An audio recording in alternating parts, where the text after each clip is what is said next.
예, 여러분 반갑습니다. 어반입니다. 오늘 이야기 주제는요, 어반이 형은 왜 형보다 나이가 훨씬 어린 직무형이라고 불러요? 라는 주제로 이야기를 하려고 합니다. 유튜브에 굉장히 다양한 댓글들이 달리거든. 그리고 나처럼 이게 특히나 동영상을 몇천 개 올려놓은 사람들한테는 뭐 굉장히 많은 댓글들이 달리는데, 근데 이걸 내가 하나하나 다 안 봐. 요새는 거의 안 보는 편이거든, 사실. 그냥 그 보는 것도 시간이 아까워서 그 시간에 영상 하나 더 찍지 이러고 많은데, 뭐 그러다가 한 번씩 뭐 댓글 확인할 때 뭐 인별도 안 보낼 사람 보내고 뭐 그렇게 한꺼번에 처리하긴 처리하는데, 근데 그러다 보면 한 번씩 이게 같은 질문이 계속 걸려. 내가 근데 그거를 답변을 해줄 수가 없어. 왜? 답변하는 시간이 있으면 뭔가 좀 아까워. 항상 말하잖아. 프리랜서는 모든 시간 다 돈으로 환산된다고.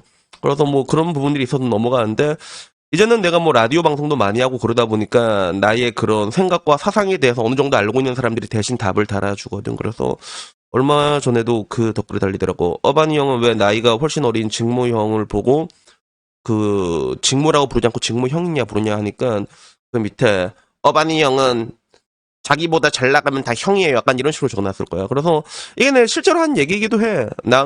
사회생활은 나보다 잘 나가면 다 형이다. 나도 그렇게 얘기를 하거든. 그래서, 야, 나보다 세금 많이 내면 다 형이지. 뭐 이렇게 말할 때도 있고, 아니면 단적으로 술값 많이 내면 또 그게 형이지. 난 뭐 이렇게 얘기하곤 하는데, 근데 여기에 대한 가장 본질적인 의미는 뭐 늘상 뭐 사람들이 저를 굉장한 그런 능력주의, 그러니까 능력으로 사람을 차별하는 약간 뭐 이런 식으로 보는 사람도 되게 많은데, 근데 내가 능력주의 관점에서 모든 걸 평가하는 건 맞단 말이야. 그런 건 맞긴 맞는데, 근데 단순히 나보다 돈을 많이 벌고 그래서 뭐 형이다 동생이다 이런 걸 떠나가지고 요거는 조금 더 복합적인 의미가 있거든. 그래가지고 오늘은 여기에 대해서 한번 얘기를 정확하게 해야겠다라는 생각이 들더라고. 그래서 우선은 뭐 저도 여러분들이랑 똑같이 살고 있고, 나도 굉장히 극혐하는 부류의 인간들이 있는데, 근데 내가 그중에서 제일 극혐하는 부류 중에 하나가, 내세울 게 나이밖에 없는 사람들을 전 진짜로 극혐하거든요, 저는요.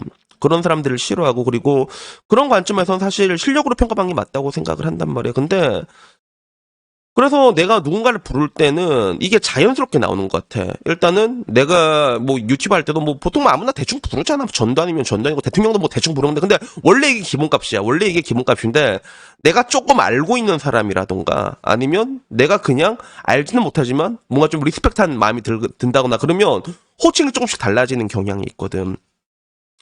그래서 옆에는 직모형이 들어가는 거야. 난 직모형을 이렇게 몇 번씩 만나보고 그런데, 보면 참 이게 나랑 비슷한 것도 많으면서 배울 게 되게 많은 사람이거든. 그리고 그걸 떠나가지고 나는 이때까지 직모란 사람을 진짜 많이 만난 건 아니지만 꾸준히 한 번씩 만났네. 근데 한 번도 직모란 사람은 내 동생이라고 생각해 본 적이 없어. 내가 말하고 싶은 거는 이거예요. 뭐 언제 봤다고 언제 형이고 언제 동생이야. 난 이런 거 진짜 준내 싫어하고, 난 진짜. 그래서 제가 여러분들한테 이렇게 얘기하는 걸 보면 되게 친근한 형처럼 얘기하잖아. 근데 실제로 만나보면 전혀 그렇지 않습니다. 존댓말 따박따박합니다. 존댓말 따박따박하고, 여러분들이 만약에 저를 만나서 아 형님 말 편하게 놓으세요라고 말 절대로 안 내요, 제가. 그래서 항상 저는 이게 모든 관계에 대해서는 일단 뭐 성인이면 서로 어느 정도 이렇게 대접해 주는 게 맞다고 생각하는 그런 경향이 있거든. 그래서 그런 관점에서 내가 이렇게 보고 내가 말을 놓는다는 거는 내가 그만큼 이제 되게 친근하다, 굉장히 친할 때나 하는 내가 하는 행동이란 말이에요. 그래서 뭐 제가 보통 이제 라방 같은 데서 이렇게 말하는 거 봐도 알겠지만, 친구들한테나 반말하지 구독자들한테 반말한 경우 한 번이 없거든, 실제로. 그리고 기본적으로 형 동생이라고 한다면 내가 형으로서 도리를 다할 수 있을 때, 딱 우리 관계가 그 정도가 됐을 때 그때 말을 놔요, 제가. 뭐 그렇게 해서 말 놓내봤자 몇 명 없지. 뭐 이제 뭐 군대 있을 때 난 동생들이 전부거든. 그래서 희한하게 군대 갔다 온 한 20년 아직도 연락되는 애들이 몇 명 있단 말이야. 다 나한테 갈고 모지게 당했던 애들이 있거든. 그런 애들이 이상 아직도 연락이 돼. 그런 애들한테는 야이 비용신 새끼 죽고 싶나 이러면서, 대신 아까 말한 것처럼 형으로서 도리를 다한다는 건 하다못해 술이라도 마시면 술값이라도 다 내주겠다는 이런 의미인 거예요. 그래서 저는 사람이랑 좀 친해질 때 좀 거리를 많이 두는 편이에요, 기본적으로. 그리고 그런 관점에서 기본적으로 다 이게 존칭을 쓰는 편이고, 그리고 나는 이게 인간관계의 기본이 되어야 된다고 생각을 하거든. 근데 이게 단순히 근데 뭔가 그런 인간 거리감이나 이런 걸 떠나가지고, 저는 근데 여러분들에게도 이런 걸 좀 추천하고 싶은 이유가 왜 그러냐면, 대한민국은 그런 나이 같은 걸로 되게 그런 수직적인 문화가 있단 말이에요. 근데 난 이게 굉장히 큰 기회비용의 손실이라고 좀 보고 있거든요. 그래서 내가 외국 생활을 몇 번 하면서 느낀 것 같아. 그래서 실제로 외국 같은 경우는 그렇게 뭐 존댓말이란 개념이 없잖아. 나보다 한참 어린 애가 맨날 와가지고 막 같이 뭐 이렇게 운동하자, 밥 먹자, 막 이렇게 하면서 막 서두름없이 오는 거야. 근데 그 와중에서 내가 배우게 된 게, 정말로 얘는 나를 친구처럼 생각하는 것도 있으면서도, 그게 실제로 연장자로서 대우도 같이 해줘요. 그게 느껴져. 오히려 외국 애들이 더 예의가 바르다고 느낄 때가 있거든. 근데 그 애들이랑 이렇게 친하다 보니까, 이 관계가 굉장히 좋다라고 느끼게 된 부분들이 오는 거야. 왜냐하면, 한국에서는 우리가 이 나이 고하 때문에, 친해지는 관계도, 친해질 수 있는 관계도 수평적으로 바라보게 되거든. 그렇게 되다 보면 좀 더 딱딱하게 되는데, 난 이거 자체가 인간관계에서 굉장히 큰 손해라고 보는 거죠. 우리가 사람을 인간 대 인간으로 바라볼 수 있을 때 그 사람한테서 배울 수 있는 게 굉장히 많아. 근데 이 나이라는 그런 서열 같은 문화는 그걸 가로막는 게 된다는 거야. 무의식적으로 가로막게 되거든요.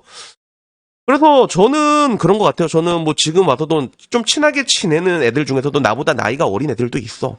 실제로 나보다 어린 애들도 있고, 반대로 나보다 나이가 많은데도 반말한 애들도 있었는데, 근데 그 내 위로 반말했던 사람들은 지금 와서 다 끊어졌고, 밑에서 반말하는 애는 아직도 연락되는 애가 있어. 아직도 나보다 어리지만 나한테 반말하고, 나 똑같이 친구로 대하고 그러거든. 근데 그런 관계를 통해 가지고 저는 뭔가 항상 뭐 사람들이 이렇게 이런저런 얘기를 많이 하지만, 직무 형이랑 나랑 좀 비슷한 것 중에 하나가 뭐냐면, 사람을 만나면서 배운 게 굉장히 많거든.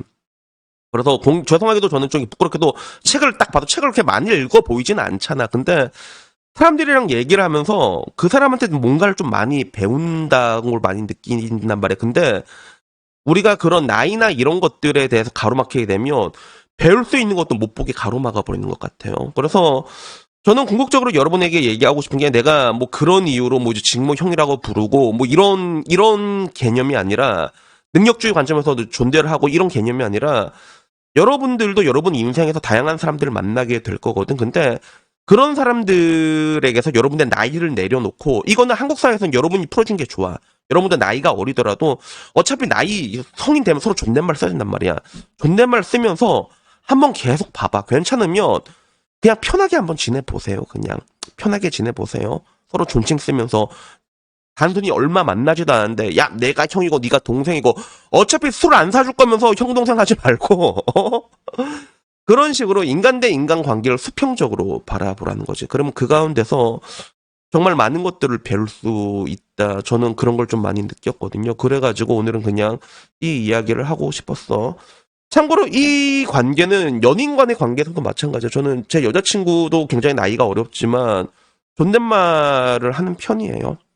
모든 여자친구가 다 존댓말 하는 건 아니었는데, 근데 이렇게 말은 제가 항상 이쁘게 해야 된다고 얘기를 하잖아. 그래서 내가 여기서 말하면 됐나 쌍스럽게 얘기하고 막 뷰지 이러는데, 근데 실제로 이렇게 얘기하는 거, 여러분 옛날에 여자친구 있을 때 막 통화하고 들은 사람 보면 준내 스윗하다가 하거든. 근데 원래 말은 이쁘게 해야 돼. 그게 말은 이쁘게 해야 된단 말이야. 알았지?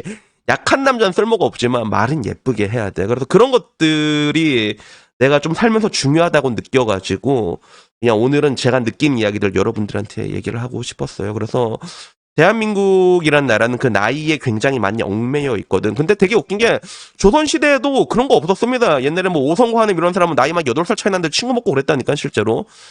사람과 사람의 관계는 여러분들이 진짜로 수평적으로 바라볼 수 있을 때, 우리가 그 사람한테 뭔가를 배울 수 있는 것도 쉽게 볼 수 있는 것 같아.